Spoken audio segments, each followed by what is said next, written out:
Interlude. Numbers and nonsense. Kale. The forged tent reeked of solder flux, ozone, and panic. That last scent solely Kale's specialty. He hunched over a jury-rigged resonance scope the size of a beer keg, tweaking dials that had no business existing side by side. One from a Dominion medical scanner, one from an antique phonograph, and one repurposed cinnamon grinder because it looked like the right width. A sliver of Nyara's gauze bandage lay inside the scope's prism port, pulsing faint silver when the alignment hit true. Each pulse made the readout spike, bend, and occasionally flip Kyle an obscene symbol in a language he hadn't programmed. Oh, that's new. He muttered, scribbling data onto the back of a ration sheet. We've moved past breaking math into insulting it. A soft rustle at the tent flap, Selienne silhouette, long braid like a fuse. Selienne. Still dissecting the banshee? Kyle. Observing. Dissection implies sharp objects. I only use them when I'm out of sarcasm. Selienne stepped closer, eyeing the scope. Find anything dangerous? Define dangerous. Kale tapped a gauge. Her shard harmonics make Dominion collars implode at 3 meters. Call that party trick number 1. Party trick number 2? The waveform's alive. It rewrites itself every time I blink. Selienne's jaw tightened. And you think keeping her here is wise? Cal shrugged, pencil tucked behind ear like a flag of nonchalance. Wise? Number fascinating? Absolutely. Either she's the key to ending the Dominion, or the catalyst for inventing a brand new apocalypse. I'm morally flexible on which, provided we catalog it thoroughly. Selienne's gaze lingered a beat too long. Careful, Tinker. Curiosity kills. Kale grinned. Kills boredom first. Everything else is a bonus. She left without a word. Kyle exhaled, eyes drifting back to the scope. The silver pulses lined up, forming, for one impossible heartbeat, perfect symmetry, yin and yang, light and void, Veritas and Nihilith. Well, he whispered, equal parts dread and thrill. There's my next sleepless week. The pulses shattered back to chaos. Kyle rolled up the ration shit, stuck it behind his ear, and started drafting plans for an amplifier that probably shouldn't exist. If rebellion had a sound, he decided, it was half hope, half disaster, and entirely worth recording. Chapter 5.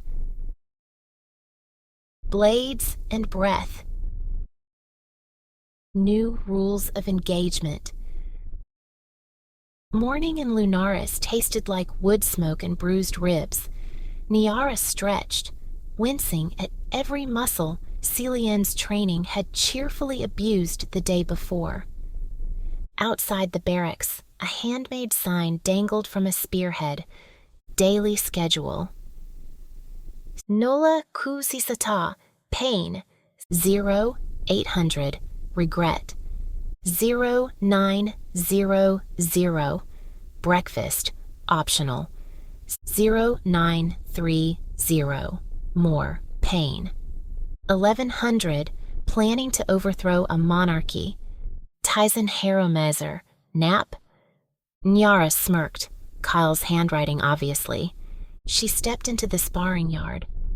Selienne waited, spinning twin knives with casual menace. Selienne, smiling too sweetly. Round 2, Songbird. Nyara jokingly.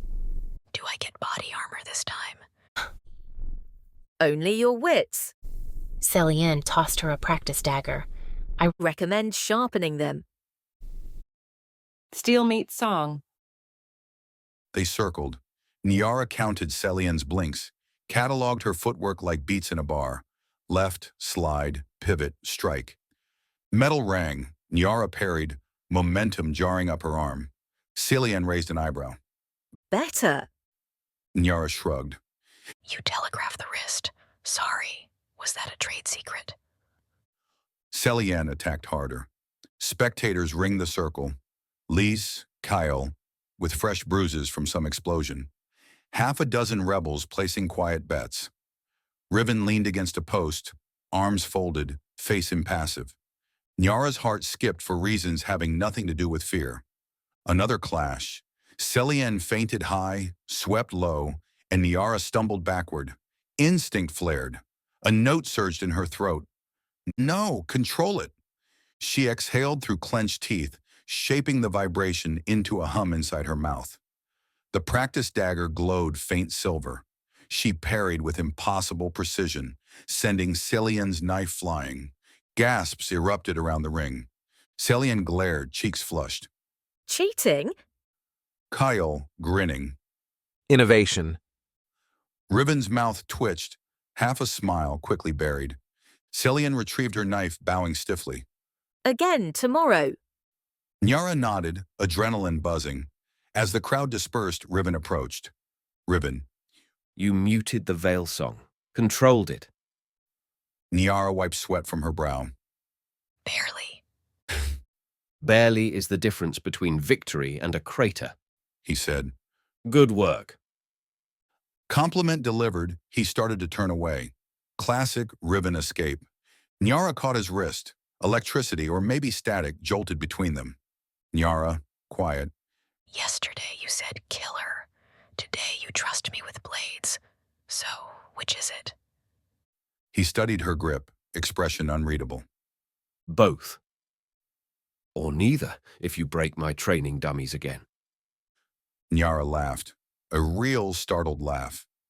Riven's lips curved in response, the most dangerous weapon she'd seen all day. Breach test. Afternoon brought a different exercise. Kel's improvised target range inside a hollowed-out cave. He'd rigged brass chimes along stalactites, each tuned to a resonance frequency. Kyle, excited.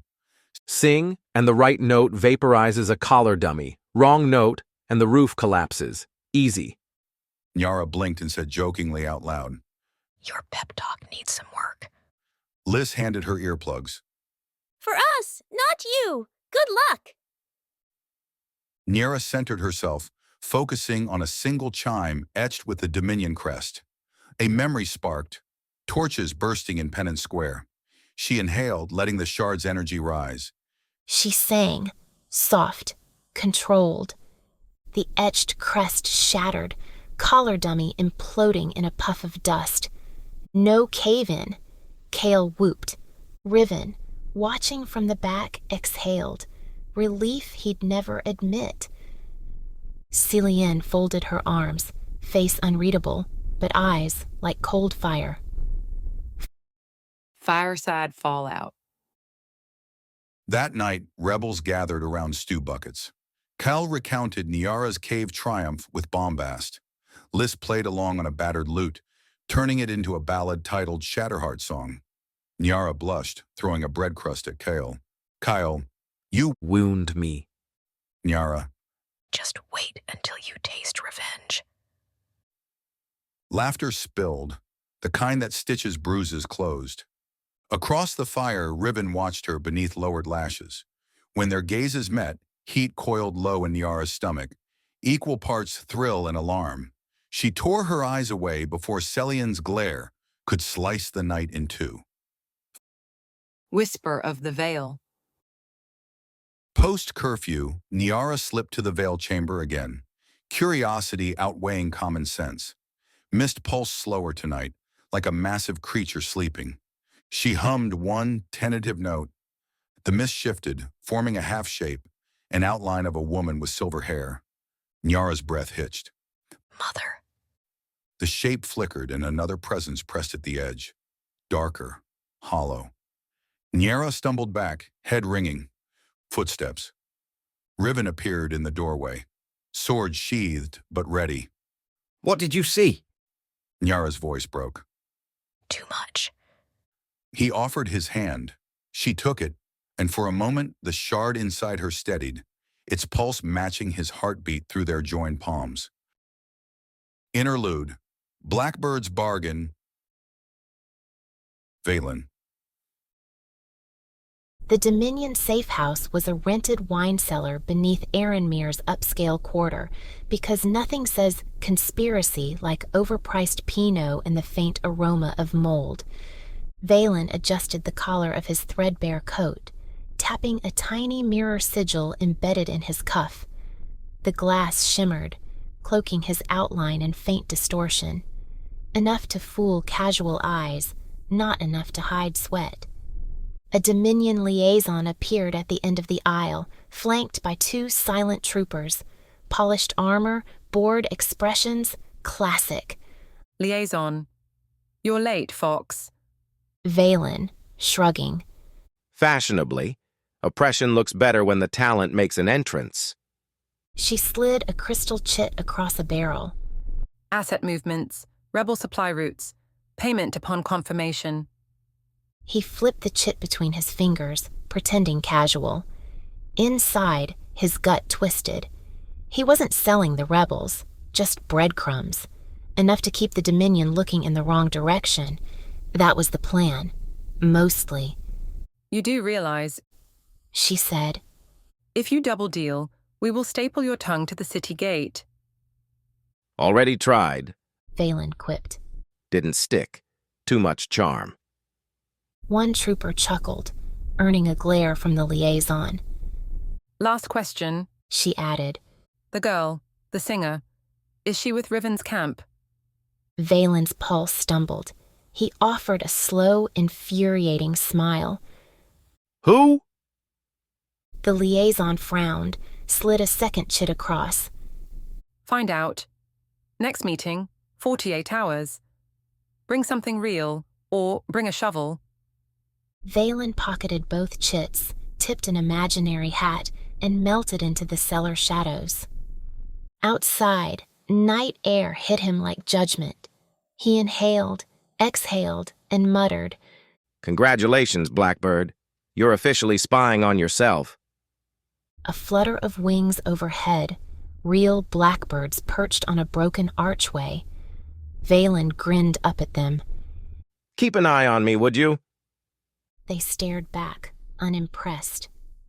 Valen vanished into the alley, already plotting how to turn lies into lifelines, and praying no one he cared about would end up buried beneath his bargains.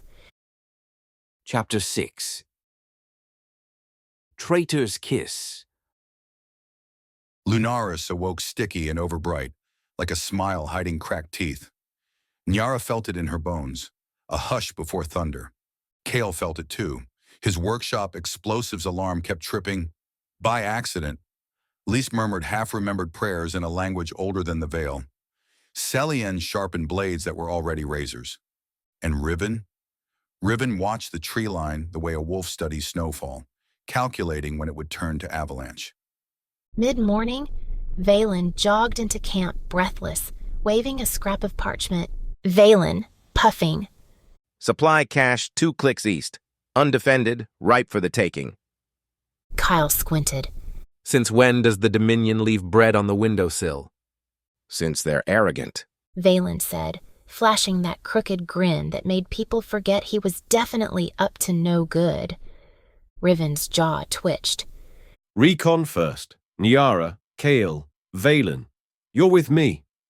Selienne's eyes narrowed, but she said nothing, just touched the rune at her throat like a secret vow. The cache was a clearing dotted with crates and 0 guards, which in rebel math equaled trap. Nyara scanned the trees. Her ink brand itched. Birds, not the blackbirds, had gone silent. Kyle, murmuring, If irony were explosive, this place would already be gone. Riven signaled fallback. Too late. Dominion stun bolts lanced from the canopy. Crates exploded, decoys packed with flash powder. Rebels hit the dirt, half-blinded. Nyara's lungs seized. Instinct roared. She exhaled a cutting note that curved midair, deflecting 3 bolts. Her throat burned like betrayal. Riven dragged Kale behind a stump, barking orders. Valen vanished, either flanking or fleeing. Impossible to tell. Selienne burst from the brush, twin blades whirling, eyes bright, almost eager. Selienne shouting, Fall back toward the ravine. I'll cover. but her charge drove into Dominion lines, not away. Nyara's stomach dropped. Betrayal wasn't coming. Betrayal was clearly here. Nyara caught Riven's arm. Selienne's leading them at us. Then we redirect the song, he growled. A stun bolt nicked Riven's shoulder, sparks against scarred flesh. Nyara screamed his name, voice cracking into resonance. The veil shuddered. Time warped. Kinetic energy folded. Dominion bolts curved back, ricocheting into trees. For 3 heartbeats, reality danced to her tune. But the shard demanded price. Blood dripped from Nyara's nose. Stars flared in her vision. Riven slashed through 2 troopers, grabbed Nyara by the waist. Enough! Hold it in! She gasped, cutting the note short. The ground stopped bending. Listen Kale pulled wounded rebels toward the ravine. Valen reappeared, cloak scorched, hauling a crate of stolen power cells, proof he'd doubled back to help or cover his tracks. Selienne, gone, slipping deeper with Dominion Vanguard. Whether captive or conspirator, no one knew. Back at Ember Camp, triage overflowed with the injured. Riven paced like a caged storm. Valen delivered power cells with a flourish. Riven's glare could have slagged steel. Riven. Funny how you vanished right before the fireworks. Valen, hands up. I was improvising resource acquisition. You're welcome? Kyle intercepted before punches flew. Lee stitched wounds, humming low, calming tones. Nyara sat on a supply crate, throat raw, voice croaking. She replayed Selienne's trajectory in her head, every step spelled deliberate. After midnight, Riven found Nyara alone at the boundary ward, moon painting silver shadows across his face. Riven, low. Selienne was never the traitor I expected. I thought her dagger aimed at me, not the rebellion. Nyara's laugh cracked. Welcome to uncertainty. There's no schematic for heartbreak. He exhaled. She knows my blind spots. Nyara met his gaze. Do you trust me? With my life. He answered too quickly, surprising them both. She stepped closer, fingers brushing his wounded shoulder. Then believe me when I say we'll outmaneuver her. A beat. Riven's good eye softened. If you keep singing reality sideways, we might. Only sideways. She teased. I'm aiming for upside down. His lips twitched, almost a smile. Then the camp horn blared, 2 short, 1 long, critical alert. Riven's expression hardened. Malis is coming. Nyara swallowed, throat aching but ready. Then so are we.